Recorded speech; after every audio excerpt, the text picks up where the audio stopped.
வந்துட்டாப்படி திருப்பி வந்துட்டார் ப்ரோ. அதாவது நம்ம ரோஹித் சர்மா 3வது டெஸ்ட் ஆஸ்திரேலியாவுக்கு எதிராக பிஜிடி டெஸ்ட் சீரிஸ் போய்கிட்டு இருக்கு இல்லையா. 5 போட்டி கொண்ட டெஸ்ட் சீரிஸில் இரு டீமும் ஒவ்வொன்று வின் பண்ணி ஈக்குவலாக இருக்காங்க. அடுத்த வர 3 டெஸ்ட்டில் இந்தியா 2 வின் பண்ணால் மட்டுமே டைரெக்டாக உலகக்கோப்பை டெஸ்ட் ஃபைனல் வந்துட்டு அச்சீவ்மெண்ட் பண்ண முடியும் 3வது முறை. ஓகேவா. இந்த நிலையில் நம்ம டீமில் ஒரு மிகப்பெரிய என்னங்க சொல்கிறது லேகே வந்துட்டு களத்தில் கில்லி இல்லாமல் ஒன்றும் சூடு பிடிக்க மாட்டேங்கிறது மாதிரி ரோஹித் ப்ரோ அடிக்கவே மாட்டுறாரு. என்ன ஆச்சுன்னே தெரியலைங்க. கடந்த ஒரு 20 டெஸ்ட்டில் வந்துட்டு ஓவராலாகவே ஒரு 200 ரன் பக்கத்தில் தான் விளாசிருப்பார்னு வைங்களேன். ஒரு டெஸ்ட்டுக்கு 2 இன்னிங்ஸ், அப்போ 20 டெஸ்ட்டை எடுத்துக்கிட்டிங்கன்னா 40 இன்னிங்ஸ் விளையாண்டே 200 ரன் தான் அடிச்சிருப்பார்னா அப்போ ரோஹித் சர்மா லட்சணத்தை நீங்கள் பார்த்துருப்பீங்க. ஏகப்பட்ட விமர்சனம். தயவு செய்து ஓடி போயிரு இந்திய வர்ணையாளர்கள் அண்ட் இந்திய டீம் சக பிளேயர்கள் பும்ரா ஆல்ரெடி வெளிப்படையாகவே சொல்லிட்டாங்க. ஆனாலுமே வந்துட்டு ஒரு தலைவனுக்கு அழகு தோல்வி அடையும் போது வந்து ஜெயிச்சு கொடுக்கணும். அவன் தாங்க ரியல் தலைவன் என்றே சொல்லலாம், ரியல் கிங் மேக்கர். அந்த ஒரு முடிவை தான் ரோஹித் சர்மா எடுத்திருக்காரு. பல அம்புகள் வந்துட்டு நம்மளை தாக்கலாண்டா, ஆனால் அந்த அம்பை வந்துட்டு திருப்பி விடணும். திருப்பி விட்டு எதிர்ப்படைகளை வந்துட்டு வீழ்த்தினாதான் நம்மளை தலைவன் மதிப்பாங்க. இதை ஓவரால் கால்குலேட் பண்ணி தாங்க 3வது டெஸ்ட் வந்துட்டு ஜெய்ஸ்வாலுக்கும் இவருக்கும் கொஞ்சம் மிஸ் அண்டர்ஸ்டாண்டிங் ஏற்பட்டு அவர் டவுன் பண்ணிட்டாருங்க. ரோஹித் சர்மா அவரோட இடத்துல தொடக்க வீரர் இறங்கினாரு. அதாவது 3வது டெஸ்ட் வந்துட்டு ரோஹித் சர்மாவும் KL ராகுல் தான் தொடக்க வீரராக இறங்க போகிறாங்க என்றும் ஒரு முக்கியமான செய்தி வந்திருக்கு. பட் வேற மாதிரி விளையாண்டுருக்காருங்க. ஒரு மிஷின் மாதிரி விளையாண்டுருக்காரு. 3வது டெஸ்ட் முதல் நாள் போய்கிட்டு இருக்கு. முதல் நாளில் வந்துட்டு 300 ரன் ஸ்கோர் பண்ணியிருக்காரு. ஓவரால் இந்திய டீம் ஸ்கோரே 390.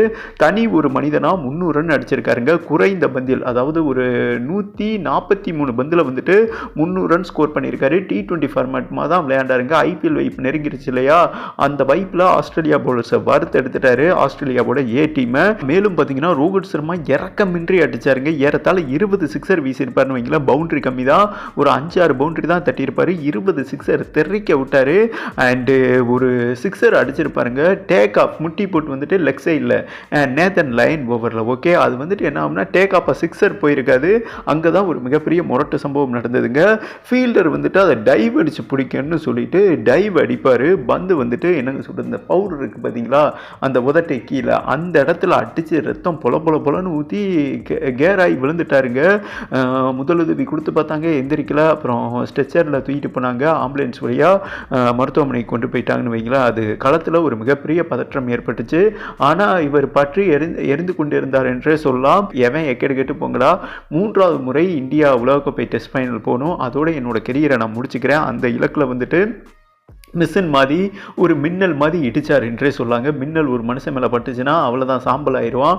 அந்த மாதிரி சாம்பலாக்குனாரு. 20 சிக்ஸர் ஏறத்தால் அவர் அடித்த சிக்ஸரில் ஒரு 5 சிக்ஸர் பார்த்தீங்கன்னா 120 130 மீட்டர் வந்துட்டு பறந்திருக்கும் என்றே சொல்லலாம். கேப்டன் வந்துட்டு கம்பேக் பண்ணிட்டாரு. இனிமே என்ன சொல்கிறது, ஆஸ்திரேலியாவை கதற விடுவாரா.